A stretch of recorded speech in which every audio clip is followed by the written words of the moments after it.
Hello everyone. I hope आप सभी अच्छे होंगे। सो हम स्टार्ट कर रहे हैं क्लास 6 का चैप्टर 8 शरीर में गति। इससे बहुत सारे इम्पोर्टेंट क्वेश्चन बन सकते हैं। तो देखिए, बिल्कुल शांत होकर बैठिए तथा अपने शरीर में होने वाले गतियों का अनुभव कीजिए।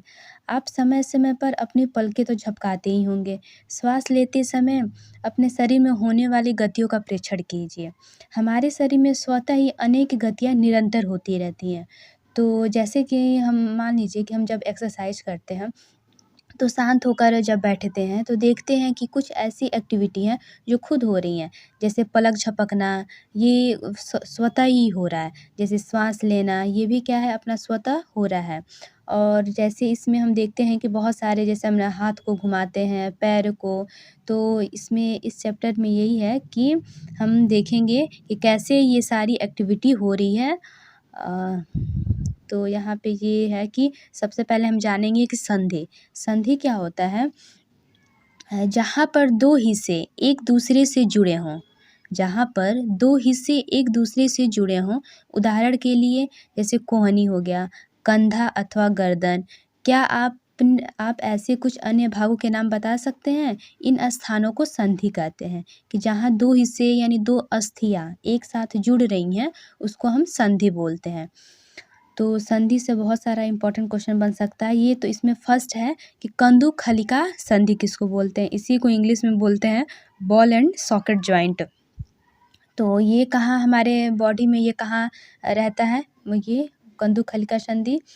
तो ये देखिए, जैसे बनाया हुआ है, जैसे कि बॉल होता है तो वो पूरा गोल गोल घूम जाता है। तो वैसे ही हमारे शरीर में जो हमारा शोल्डर होता है, कंधा, तो जैसे हम जब एक्सरसाइज करते हैं तो देखते हैं कि हम पूरा गोल गोल राउंड राउंड पूरा घुमा लेते हैं। तो यहाँ पे क्या होता है, हमारे शोल्डर यानी कंधे पे ये कंदुखलिका संधि पाया जाता है। तो ऐसा एग्जाम्पल पूछ सकता है कि कंदुखलिका संधि का कौन कौन सा एग्जाम्पल है? तो शोल्डर हो गया, हमारा कंधा हो गया, और हमारा कूल्हा। कूल्हा जैसे हम पैर को भी क्या करते हैं, गोल गोल घुमा लेते हैं, यानी कूल्हा, हिप जिसको बोलते हैं। तो ये भी क्या है, कंदुकलिका संधि का एग्जाम्पल है। तो आप इसमें बस यही हमें देखना है कि कौन कौन से कंदुकलिका संधि में आएगा। फिर एक होता है धुराग्र संधि। तो धुराग्र संधि कहाँ पाया जाता है? ये तो गर्दन तथा सिर को जोड़ने वाली संधि धुराग्र संधि है। देखिए यहाँ पे लिखा हुआ है कि गर्दन और हमारे सिर को जोड़ने वाली संधि धुराग्र संधि। ये लाइन इम्पॉर्टेंट है। धुराग्र संधि इसको बोलते हैं। तो धुराग्र संधि का क्या काम होता है? ये सिर्फ जैसे हमारा जो सिर है वो सिर आगे पीछे होता है या फिर दाएं और बाएं घुमा सकते हैं। हम अपने सिर को पूरा नहीं घुमा पाते। तो बस इसमें कह रहा है, तो धुराग्र संधि क्या होता है? जो हम सिर्फ आगे और पीछे घुमा सके और दाएं और बाएं घुमा सकते हैं, तो इसको धुराग्र संधि बोलते हैं। तो धुराग्र संधि कहाँ है हमारे शरीर में? तो गर्दन तथा सिर को जोड़ने वाली संधि धुराग्र संधि है। नेक्स्ट देखते हैं हिंज संधि। हिंज क्या होता है? जैसे कि घर के किसी दरवाजे को बार बार खोलिए और बंद कीजिए। तो हम देखते हैं कि दरवाज़ा या तो अंदर खुलेगा, जैसा अगर उसमें लगा रहता है, तो या तो वो अंदर कब्जा जो होता है, या तो वो अंदर खुलेगा या फिर वो बाहर से खुलेगा। हाँ, तो हिंज संधि भी क्या होता है कि या तो वो आगे जाएगी या तो पीछे जाएगी। तो हिंज संधि का आप एग्जाम्पल देखिए कि कौन कौन सा ऐसा हमारे शरीर में जो जॉइंट है जहाँ हिंज संधि पाया जाता है। तो हम देखते हैं कि जैसे पैर है, तो यहाँ पे देखिए, यहाँ पे दिखाया भी है इस चैप्टर में, घुटना है। तो घुटने को हम क्या कर सकते हैं? हम पीछे के तरफ ही मोड़ सकते हैं। क्या हम आगे की तरफ इसको मोड़ पाएंगे? तो नहीं मोड़ पाएंगे घुटने को। और घुटना है और हमारा हाथ है, तो हाथ को हम क्या करते हैं कि आगे के साइड हम मोड़ सकते हैं। क्या हाथ को हम पीछे मोड़ पाएंगे? तो नहीं मोड़ पाएंगे। तो हिंज संधि का ये दो एग्जाम्पल है हमारे शरीर में जो है। और होता है अचल संधि। तो अचल संधि कहाँ होता है? ये इसमें दिखा रहा है, देखिए अचल संधि के बारे में कि आप सबसे पहले आप मुंह खोलते हैं, मुंह खोलिए। फिर कह रहा है कि एग्जाम्पल इसमें बता रहा है कैसे कैसे कीजिए कि निचले जबड़े को सिर से दूर ले जाइए। मुंह खोलेंगे तो निचला जबड़ा नीचे हो जाएगा और जो ऊपरा जबड़ा हो जाएगा वो ऊपर चला जाएगा। तो ऊपरी जबड़े एवं कपाल जो हमारा सिर है सॉरी, तो कपाल के मध्य अचल संधि होती है। नीचे ऊपरा जो जबड़ा होता है और कपाल के मध्य अचल संधियाँ होती हैं। तो वहाँ हड्डियाँ तो जोड़ती हैं एक दूसरे को, लेकिन इसको हम हिला नहीं सकते। तो संधि तो इस जो संधि पे हम क्या करते हैं, अस्थियों को हम हिला नहीं सकते, इसलिए हम इसको अचल बोलते हैं कि अचल संधि जो होता है जिसको हम हिला नहीं सकते। तो ये कहाँ पाया जाता है, तो जबड़े एवं कपाल के मध्य अचल संधि पाया जाता है। और देखते हैं इसमें जो इम्पोर्टेंट है, यहाँ पे जो स्केलेटन सिस्टम बनाया हुआ है, और हाँ यहाँ पे ये रिब्स देखते हैं। पसली पिंजर जो क्या होता है कि वे वक्ष की अस्थि एवं मेरुदंड से जुड़कर एक बक्से की रचना होती है। इस शंकुरूपी बक्से को पसली पिंजर कहते हैं, जो हड्डियों से बना होता है, इसी को पसली बोलते हैं। तो ये पूछ सकता है कि ये पसली पिंजर जो होता है इसमें कितनी रिब्स यानी कितनी पसलियाँ होती हैं, तो 24 होती हैं। 12 होती हैं, तो 12 दाएं साइड होता है और 12 बाएं साइड होता है, तो 24 पसलियाँ होती हैं। और यहाँ पे देखते हैं, हाँ ये मेरुदंड क्या होता है कि जैसे ये कह रहा है कि आप वो एक्सपेरिमेंट कीजिए कि अपने अंगुलियों को किसी अपने दोस्त के गर्दन से लेके प्रारंभ करके और उसकी पीठ पर नीचे की ओर ले जाइए। तो हम देखते हैं कि एक हड्डी जैसे कि अनेक छोटी-छोटी अस्थियों से बना हुआ ये लाइन होता है। तो ये कह रहा है कि इसी को हम क्या बोलते हैं, मेरुदंड बोलते हैं। तो कह रहा है कि यदि मेरुदंड केवल एक ही अस्थि का बना होता तो क्या आपका मित्र इस प्रकार नीचे झुक सकता था? तो नहीं। तो इसीलिए देख रहे हैं कि इसमें कई छोटी-छोटी अस्थियों से बना हुआ है, तभी हम आसानी से झुक सकते हैं। अगर वही एकदम स्ट्रेट रहता तो हम झुक नहीं पाते। तो इसको मेरुदंड बोलते हैं। और जैसे हम लोग जो एग्जाम्पल देखे हैं कि बॉल एंड सॉकेट जॉइंट, कंधु खलिका संधि, तो देखिए यहाँ पे दिखा रहा है कंधे की अस्थियाँ। तो जैसे ये जो हमारा जो नीचे हाथ है और ये ऊपर जो कंधा है, तो इसमें जो हड्डी लगी होती है वो पूरा गोल गोल घूम जाती है। तो कंधे की अस्थियों को दिखाया है। फिर यहाँ पे ये श्रोणीय अस्थियाँ दिखा रहा है, जो हमारा कूल्हा है वो दिखा रहा है यहाँ पे। और देखते हैं इसमें, हाँ उपास्थि क्या होता है, ये जो होता है ये कह रहा है कि हड्डियों जितना कठोर नहीं होता है। जैसे जितनी हड्डियाँ जो मजबूत होती हैं उतना उपास्थि कठोर नहीं होता है और जिन्हें मोड़ा जा सकता है। तो उपास्थि क्या होता है, जिनको हम मोड़ सकते हैं। तो उपास्थि ये हमारे शरीर में कहाँ होता है, तो जैसे कि कान है हमारा, कान का जो ऊपरी भाग में उपास्थि होता है। जैसे इसमें दिखा भी रहा है कि ये जो टच कर रहा है, तो देखिए ये कान को अच्छे से मोड़ ले रहा है, इसी को उपास्थि बोलते हैं। और इसमें हम देखते हैं इम्पोर्टेंट, हाँ यहाँ से क्वेश्चन आता है, जंतुओं की चाल। अब ये कह रहा है, फर्स्ट है केचुआ। केचुए के बारे में हम जाने कि केचुआ वो कैसे गति करता है। हम तो देख लिए कि हमारा मानव के कैसे ये गति कर रहा है, कैसे कैसे मूवमेंट कर रहा है और कैसे कैसे ये अपना एक्टिविटी करता है। और अब हम ये जंतुओं के बारे में देखेंगे कि ये आखिर कैसे चलते हैं। तो केचुए का जो शरीर होता है, एक सिरे को दूसरे से सटा कर रखे गए अनेक छल्लों से बना प्रतीत होता है। हाँ, केचुए के शरीर में अस्थियाँ नहीं होती, परंतु इसमें पेशियाँ होती हैं। तो केचुआ जो होता है उसके अंदर जो हड्डी नहीं पाया जाता, वो पेशियों का ही बना होता है, जो इसके शरीर के घटने और बढ़ने में सहायता करता है। देखते हैं कि कई छल्लों में बना होता है, कैसे भी वो अपने शरीर को मोड़ लेता है। चलने के दौरान केचुआ अपने शरीर के पश्च भाग को भूमि में जकड़े रहता है, यानी पीछे का जो भाग रहता है उसका केचुए का, वो भूमि में वो जकड़े रहता है, भूमि को पकड़ा रहता है तथा अग्र भाग को वो फैलाता जाता है। इसके बाद वह अग्र भाग से भूमि को पकड़ता है तथा फिर पश्च भाग को स्वतंत्र कर देता है और इसके पश्चात यह शरीर को संकुचित करता रहता है तथा पश्च भाग को आगे की ओर खींचता रहता है। तो इस प्रकार ये मतलब जो केचुआ है वो चलता है। तो केचुआ जो होता है ये इसमें ये भी एक लाइन ये भी इम्पोर्टेंट है कि इसके शरीर में छोटे-छोटे अनेक सूक यानी बाल जैसी आकृति होती है। ये सूक पेशियों से जुड़े रहते हैं। ये सूक मिट्टी में उसकी पकड़ को मजबूत बनाते हैं। इनके शरीर में जो सूक जो पाया जाता है, तो सूक के सहारे ये क्या होते हैं, ज़मीन को वो टिके रहते हैं ज़मीन पे। केचुआ वास्तव में अपने रास्ते में आने वाली मिट्टी को खाता है और उनका जो उसके शरीर से अनपचे पदार्थ को बाहर निकाल देता है। केचुए द्वारा किया गया यह कार्य मिट्टी को उपजाऊ बनाता है। ये तो हम लोग को पता ही है कि मिट्टी को उपजाऊ बनाता है, जिससे पौधों का फ़ायदा होता है और हम बोलते भी हैं कि किसान का ये दोस्त होता है। और घोंघा के बारे में हम लोग देखते हैं।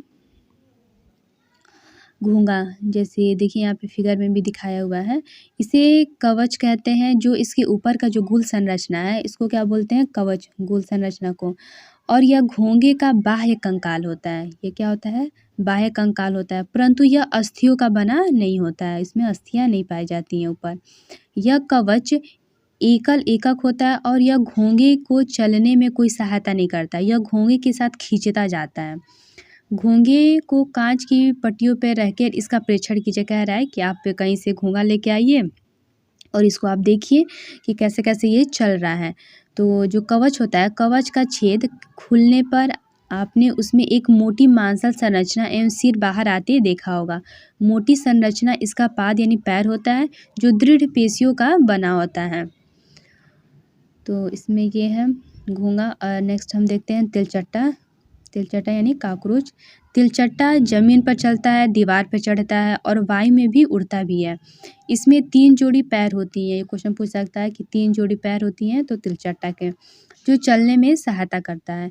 इसका शरीर कठोर बाह्य कंकाल द्वारा ढका रहता है। यह बाह्य कंकाल विभिन्न एककों की परस्पर संधियों द्वारा बनता है, जिसके कारण गति संभव हो पाती है। वज से 2 जोड़े पंख भी जुड़े होते हैं। अगले पैर संकरी और पिछले पैर चौड़े एवं बहुत पतले होते हैं। तिलचट्टा और इनके बारे में ये बता रहा है कि तिलचट्टे में विशिष्ट पेशियाँ होती हैं। पैर की पेशियाँ उन्हें चलने में सहायता करती हैं और वक्ष की पेशियाँ तिलचट्टे के उड़ने के समय उसके परों को गति देती हैं।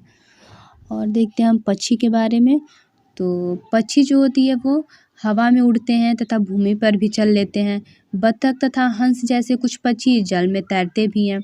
पक्षी इसलिए उड़ जाते हैं क्योंकि उनका शरीर उड़ने के लिए अनुकूलित होता है। उनकी अस्थियों में वायु प्रकोष्ठ होते हैं। तो ये क्वेश्चन भी पूछा गया है कि पक्षी कैसे उड़ पाती है, तो क्योंकि उनके जो अस्थियाँ होती हैं, अस्थियों में वायु प्रकोष्ठ भरा होता है, जिसके कारण उनकी जो अस्थियाँ हल्की हो जाती हैं, हल्की परंतु मजबूत होती हैं और वे आसानी से ऊपर उड़ने लगती हैं। अग्रपाद की अस्थियाँ रूपांतरित होकर पक्षी के पंख बनाती हैं। कंधे की अस्थियाँ मजबूत होती हैं। वक्ष की अस्थियाँ उड़ने और पेशियों को जकड़े रखने के लिए विशेष रूप से रूपांतरित होती हैं तथा पंखों को ऊपर नीचे करने में सहायता करती हैं। तो पक्षी को देख लिए आप, देखिए यहाँ पे कैसे वो उड़ जाती है, क्योंकि वो उनकी जो अस्थियाँ होती हैं ना, अस्थियों उसमें वायु प्रकोष्ठ भरा रहता है, जिससे वो आसानी से आसमान में ऊपर उड़ लेते हैं। और मछली के बारे में देखते हैं। जैसे ये कह रहा है कि मछली जैसे कागज़ का हम लोग नाव बनाते हैं, तो उसी प्रकार मछलियाँ भी कैसे तैरती हैं। तो इसमें एक्सपेरिमेंट में भी करके दिखाया है कि जैसे ये कह रहा है कि नाव की आकृति काफ़ी सीमा तक मछली जैसी ही है। मछली का सिर एवं पूँछ उसके मध्य भाग की अपेक्षा पतला एवं नुकीला होता है। मध्य भाग की अपेक्षा देखते हैं कि मध्य भाग में थोड़ा मोटा होता है और जो इसके मछली का जो सिर एवं पूँछ जो होता है वो पतला एवं नुकीला होता है। शरीर की ऐसी आकृति धारा रेखीय कहलाती है। तो ये भी क्वेश्चन पूछा हुआ है कि मछली का जो आकृति होता है वो किस प्रकार का, तो धारा रेखीय आकृति इनकी कहलाती है। और ये है मछली के बारे में कि मछली के शरीर पर और भी पंख होते हैं जो तैरते समय जल में संतुलन बनाए रखने एवं दिशा निर्धारण में सहायता करते हैं। क्या आपने कभी ध्यान दिया है कि गोताखोर जो होते हैं अपने पैरों में इन पंखों की तरह के ही विशेष अरित्र पहनते हैं, जो इन्हें जल में तैरने में सहायता करते हैं। तो ये इम्पोर्टेंट है। अरित्र क्या होता है?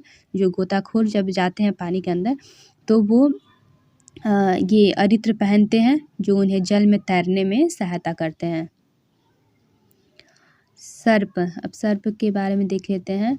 सर्प का मेरुदंड लंबा होता है। शरीर की पेशियाँ क्षीण एवं असंख्य होती हैं।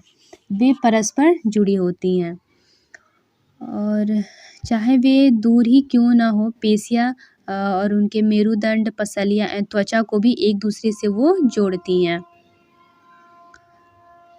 सर्प का शरीर अनेक वलय में मुड़ा होता है। हम देखते ही हैं कि सर्प सीधे तो चलता नहीं है, वो वलय में यानी रिंग्स के रूप में वो गोल गोल करके चलता है। इसी प्रकार सर्प का प्रत्येक वलय उसे आगे की ओर धकेलता जाता है। इसका शरीर अनेक वलय बनाता है और प्रत्येक वलय आगे को धक्का देता है। इसी कारण सर्प बहुत तेज गति से आगे की ओर चलता है, परंतु सरल रेखा में नहीं चलता है। तो इस चैप्टर में हम ये देख लिए और इसका हम समरी देख लेते हैं। देखिए इसमें अस्थि एवं उपास्थि मानव कंकाल बनाते हैं। यह शरीर का पिंजर बनाता है और इसे एक आकृति भी देता है। कंकाल चलने में सहायक है और आंतरिक अंगों की सुरक्षा करता है। जैसा हम लोग देखे हैं कि जो रिब्स था पसलियाँ, तो पसलियाँ क्या करता है, जो पसलियों के अंदर बहुत सारे ऐसे ऑर्गन्स अंग होते हैं जिनकी वो सुरक्षा करता है। जैसे पसलियों के अंदर फेफड़ा हो गया, हार्ट्स हो गए, श्वसन नलिकाएँ होती हैं, तो इन सब की वो सुरक्षा करता है। मानव कंकाल खोपड़ी, मेरुदंड, पसलियाँ, वक्ष की अस्थि, कंधे एवं श्रोणि मेखला तथा हाथ एवं पाँव की अस्थियों से बनता है। तो मानव कंकाल इन सब से मिलके बना होता है। पेशियों के जोड़े के एकांतर क्रम में सिकुड़ने एवं फैलने से अस्थियाँ गति करती हैं। तो अस्थियाँ कैसे गति करती हैं? तो जो पेशियाँ होती हैं, पेशियाँ जो जोड़े में होती हैं तो ये एकांतर क्रम में सिकुड़ता है और फिर फैलता है। तो सिकुड़ने और फैलने से अस्थियाँ गति करती हैं। अस्थियों की संधियाँ अनेक प्रकार की होती हैं। यह उस संधि की प्रकृति एवं गति की दिशा पर निर्भर करता है। तो ये हम लोग देखे ही हैं, कई सारे जॉइंट्स हम लोग पढ़े हैं और उस सारे जॉइंट्स के अलग-अलग अपना-अपना मूवमेंट था, उनका गति था। पक्षियों की दृढ़ पेशियाँ तथा हल्की अस्थियाँ मिलकर उन्हें उड़ने में सहायक करती हैं। ये पंखों को फड़फड़ा कर उड़ते हैं।